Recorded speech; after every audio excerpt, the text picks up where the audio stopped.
So that was in 1945, 46. In 46, I was sent to California to get ready to go over and help in the occupation of Japan. But I had already spent so much time in the service that the Army couldn't send me over. And I ended up sending other people over to do things. And I'm sure at that point I became aware of Hutchins and Dewey, and probably, I don't know how, began to think about Teachers College and University of Chicago. I was discharged in 46 and decided that I needed to make sure I had enough money, even though I had the GI Bill, so I wouldn't have to work, and took a year off to work in an electronics industry. Before. Where was that? I was in Grand Rapids. It was Lear Radio, Lear Electronics, I'm not sure what it was called. And knew that I was going to apply either to Teachers College or to to Teachers College or Chicago. Applied to Chicago first, and Chicago accepted me. In retrospect, that was great. I'm so glad I didn't go to Teachers College. I probably would have been a better teacher if I had gone to Teachers College, but I wouldn't have met the people that I needed to meet. And so I had my skills up until that time were all in the math and science area, and at no place was I doing any writing.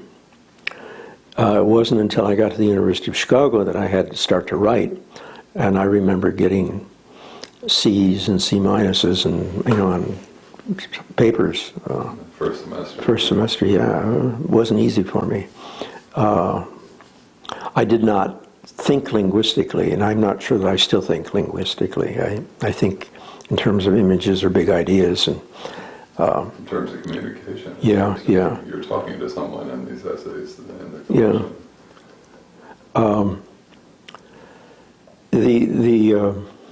There was something else I was going to say about Chicago that. and writing, and the struggle with learning to write and thinking in images, and it'll return. Oh, okay.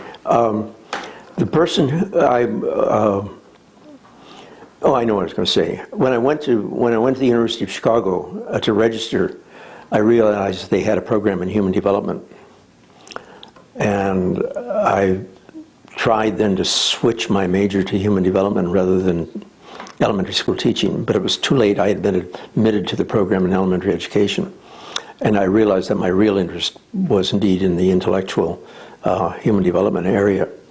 However, that made no difference. My advisor at that time was Paul Eberman. Did you know? I didn't know him. Okay. Paul was part of the group of bright ex-military guys who were studying at the University of Chicago under Ralph Tyler and other people. Among them would be John Goodlad, Ken Rehage, the guy that went to Detroit. I'm blocking on his name at the present time. And John was at that time beginning to really develop the program in the ungraded classroom that was developed south of Chicago. Paul was upset with me because he was trying to handle his damn teaching in sort of a seminar way, and I, growing up in the sciences, was accustomed to lecturing, and I sat back there, sort of sullen about why in the hell doesn't he get on with it. And I went to see him one day, and he said, "It's a good thing you came to see me because I'm about to call you in." And we became reasonably compatible then. He was very supportive of me. But the University of Chicago teacher education program was for the birds. I had my teaching of reading course from William S. Gray. William S. Gray was the publisher of the, what was the reading series, Jack and Jane, or whatever the hell it was, and managed to develop, Forsman, was that the name of the publisher? Scott Forsman. Yeah, was one of the leading people behind the development of Scott Forsman. Made $1 million, of course. Right. But the way he taught us how to read was indeed using his damn textbooks. I had my science instruction from a guy by the name of Beauchamp, who was also turning out textbooks in science teaching at the elementary school. There were 2 of us in his science teaching class for the elementary school, and he lectured to us. 2 people. 2 people in your lecture too. Well, you got your lecture. Oh, God, yeah, I got my lecture. And the math person I had was Hartung, who was producing arithmetic textbooks for Scott Forsman. And I did my supervising, I did my student teaching with Ida DePensier, who was a really fine traditional elementary school teacher in the University of Chicago lab schools. But I really wasn't too interested in that. Much of my interest at the University of Chicago at that time was taking courses with Herb Thielen. Do you know Herb's work at all? Yes. Do you? Well, I must have taken 2 or 3 courses with Herb. Wow.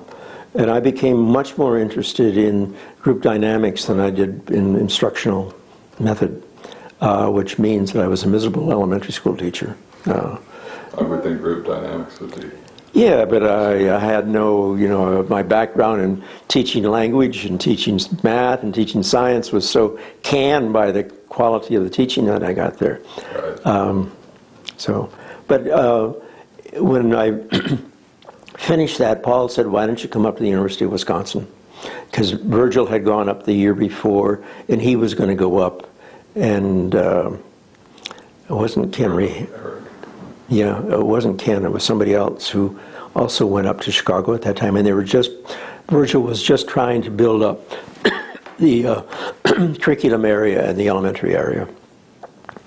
Because the only other person there in teacher education and curriculum was Krug. So I had a course with Krug, and I had a course by, I forgot his name, in history. But I became primarily interested in statistics and worked very closely with Chet Harris, who at that time had been president of AERA. Virgil Herrick was also president of AERA. When I joined AERA, there were 1,500 people in it. Right. It wasn't the major. No, it was just beginning, Yeah. And I was seen indeed as one of the potential empiricists in the field. That was a reassertion of your early science interests? Oh, very much so. Because there really wasn't the demand in the field yet. No, and Verge was, and Chet were very interested in developing the research stuff there. Virgil managed to find support for us by writing a grant on the improvement of handwriting, which he got through Parker Pen. And I spent 2 years doing research on handwriting with gimmicks and devices that Parker Pen had developed, so we could measure the pressure of the way they wrote and pressure on their hands and things of that kind. And the only writing I did was to write research reports of that kind. And Verge and Paul thought I was a fairly good writer of that kind,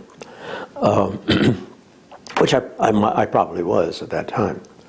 But I did no writing. I did no work in philosophy. I had no work in philosophy of education. I'm not even sure that Wisconsin had anything in philosophy of education at that time. In history, I took a course from Stanley in psychology, and Jim McDonald and I gave Stanley a hell of a hard time because we didn't think he was that good. And he ended up, at Johns Hopkins doing this stuff in special education, or the education of the gifted. And Jim and I were both involved in the handwriting project. And after 2 years of that, I then worked with Paul Everman doing Paul had done some work on something about teaching behavior or teaching skills, and had run an empirical data gathering thing. And I spent a year doing a matrix analysis of teacher qualities, which was before computers, and I spent probably 9 months up on the 5th floor or 4th floor of a building using a hand calculator to do a matrix analysis, which today could be done in 5 minutes. You know, it's just absurd. But to return to the University of Wisconsin, Virgil really pushed me in terms of getting out into something else. I remember after spending 3 years there. Matrix stuff? Or No, just getting out of studying. And actually, at one point in my 3rd year there, he said, "Dwayne, there's nothing else we can do for you here. You need to go elsewhere." It's a great compliment. And I had friends, an acquaintance that I'd known both at Chicago and at the University of Wisconsin who was at Northern Illinois, and so I went there. So you graduated or not? No, because it took me 5 years after that to finish my damn dissertation. That's right. And again, that was a sign of. So what did you do in DeKalb? Well, I was in on the faculty. Yes. Yeah, I was on the faculty and teaching courses in human development, educational psychology. I taught handling summer workshops with elementary school teachers. You were a busy guy. Yeah, it was good. It was a good time. I really learned a lot. Yeah. But to get back to my experience at Wisconsin, within this, as I've been preparing for this, I became aware that my major intellectual influence at Wisconsin was not in the School of Education, and that was true of both Jim and I. Both of us were doing minors in social psychology. And that became our major challenge. And the person who really pushed us was Hans Gerth, and I think I sent you some of that stuff. Was he doing Gestalt? Hans Gerth was an absolutely fabulous figure. He was part of the Frankfurt School. Oh, really? And left the Frankfurt School. I think he was probably Jewish. I'm not sure of that. I'm sure he was. Left Frankfurt then when Hitler took over. Became one of the people that landed up here in the United States. He was very much a European sociologist with a strong Marxist bent, and very much a European sociologist, not a Western sociologist. And he's the guy that introduced me to Langer, Cassirer, Marx. Is that right? Sociology. And I'm aware that if it hadn't been for Hans Gerth, I probably would not have taken the direction I've taken. Mm-hmm. Because... A pivotal figure then. Yeah, a major figure. And that was true of Jim, too. Jim, I became mostly interested in Parsons and Schills, and Jim became interested primarily in Zanietsky. As a sociologist. Jim did his dissertation in Zanietsky, and I did mine using Parsons and Schills to think about classroom behavior. And it was a result of, and Hans would say, okay, next week, read 100 pages or so in, say, Susan Langer or Marx or Simmel or something like that. Right. And that's what we would do. And after finishing all my coursework in the School of Education, I still would take some work in sociology. I spent my time in the library beginning to read philosophy. That's when I picked up Russell and Whitehead, and I don't know what else, but that's where the intellectual stuff came about. Well, it's so interesting as a footnote to think about your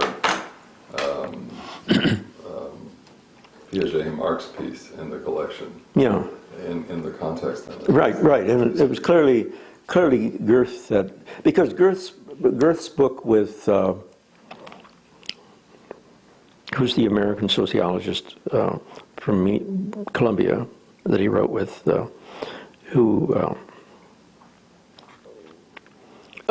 Mills, G. Wright Mills. Oh. G. Wright was one of his students. Oh, really? And Power Elite. yeah, he wrote The Power Elite. And his book on character and social formation, Yes. Character a and great, Social Structure. yeah, I have that book. yeah, it's a great book. I have it. It's a great book, yeah, it's a good book. And That was the Frankfurt School was, some of them were so interested in trying to, well, it was you have to understand what happened in Germany. Yeah, yeah. How did character, including political attitudes, then get shaped well, by social? it was many years later that I began to be aware of the Frankfurt School. I was reading the literature and reading a lot of the literature, primarily the guy that did, the guy that's current in Frankfurt, what's his name? I don't mean the Horkheimer or Adorno. No, I mean the current. Currently. Yeah, currently. That name will come back, okay, because he's well known. It was many years later that I realized the profound influence that the Frankfurt School had on me, because I had been reading Tillich, Fromm,